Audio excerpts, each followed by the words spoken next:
প্রখ্যাত বুদ্ধিজীবী, লেখক, গবেষক ও মার্ক্সবাদী তাত্ত্বিক বদরুদ্দিন উমর মারা গেছেন।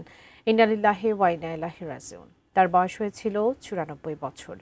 দীর্ঘদিন ধরে বার্ধক্যজনিত নানা জটিলতায় আক্রান্ত ছিলেন তিনি। সর্বসাধারণের শ্রদ্ধা জানানোর জন্য আগামীকাল ১০টায় তার মরদেহ কেন্দ্রীয় শহীদ মিনারে নেওয়া হবে। এরপর জুরাইন কবরস্থানে তাকে চিরনিদ্রায় শায়িত করা হবে। তার মৃত্যুকে গভীর শোক জানিয়েছেন প্রধান উপদেষ্টা ডক্টর মোহাম্মদ ইউনূস। দাঁড় করাতো তার বিকল্প কি ছিল? তার বিকল্প একমাত্র ছিল সামরিক বাহিনী। সামরিক বাহিনী ক্ষমতা নিত। বদরুদ্দিন উমর ছিলেন একাধারে বামপন্থী রাজনীতিবিদ, তাত্ত্বিক, লেখক ও গবেষক। দীর্ঘ রাজনৈতিক ও বৌদ্ধিক জীবনে তিনি বাংলাদেশের সমাজ, রাজনীতি ও সংস্কৃতি নিয়ে গুরুত্বপূর্ণ গবেষণা ও বিশ্লেষণ করেছেন। অ্যান্টিব্যাকটেরিয়াল অ্যাডিটিভ যুক্ত সেরা ওয়াটার ট্যাঙ্ক বিশুদ্ধ পানিতে ব্যাকটেরিয়া জন্মাতে দেয় না। দীর্ঘদিন ধরেই তিনি বার্ধক্যজনিত বিভিন্ন রোগে ভুগছিলেন। রোববার সকালে শারীরিক অবস্থার অবনতি হলে তাকে ঢাকার বাংলাদেশ স্পেশালাইজড হাসপাতালে নিয়ে যাওয়া হয়। সেখানেই তার মৃত্যু হয়।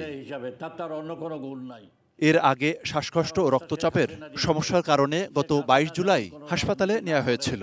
পরে কিছুটা সুস্থ হয়ে বাসাতেও ফিরেছিলেন, কিন্তু এবার আর ফিরলেন না। আজকে আমরা আবার চেয়েছিলাম ডক্টর ওদুদের আন্ডারে ইয়েতে নিয়ে যাব, কার্ডিওলজি হসপিটালে, যেটা বাংলাদেশ কি বলে institute of cardiology and vascular. তো ওইটা আর পারলাম না আমরা আজকে সকালেই। তার পিতা আবুল হাশিম ছিলেন উপমহাদেশের প্রখ্যাত রাজনীতিবিদ। বদরুদ্দিন উমর লেখাপড়া শেষে ঢাকা বিশ্ববিদ্যালয়ের খণ্ডকালীন শিক্ষক হিসেবে পেশা জীবন শুরু করেন। পরবর্তীতে রাজশাহী বিশ্ববিদ্যালয়ে সমাজবিজ্ঞান বিভাগ প্রতিষ্ঠা করেন। তার যে গদ্য, যে লেখালেখি, তার একার রাজনৈতিক গদ্য দিয়ে তিনি বাংলাদেশকে অনেকদিন পাহারা দিয়ে যাবেন। একসময় পূর্ব বাংলার কমিউনিস্ট পার্টির কেন্দ্রীয় কমিটিতে ছিলেন তিনি। ২০০৩ সালে বদরুদ্দিন উমর জাতীয় মুক্তি কাউন্সিল নামে একটি সংগঠন গড়ে তুলে সভাপতির দায়িত্ব নেন। এই দেশের ইতিহাস চর্চা, রাজনীতি চর্চা, সমাজ চর্চা, সামাজিক রাজনৈতিক পরিবর্তনের চর্চা যুগ যুগ ধরে বদরুদ্দিন উমরের কাছে ঋণী থাকবে। আগামীকাল সকাল ১০টায় কেন্দ্রীয় শহীদ মিনারে শেষ শ্রদ্ধা দুপুরে তাকে দাফন করা হবে জুরাইন গোরস্থানে। অন্তর্বর্তী সরকার চলতি বছরের স্বাধীনতা পুরস্কারের জন্য বদরুদ্দিন উমরকে মনোনীত করলেও তিনি তা প্রত্যাখ্যান করেন। তার ভাষ্য ছিল, এর আগে বিভিন্ন সরকারি ও বেসরকারি সংস্থা থেকে তাকে পুরস্কারের জন্য মনোনীত করা হলেও তিনি তা কোনোটি গ্রহণ করেননি।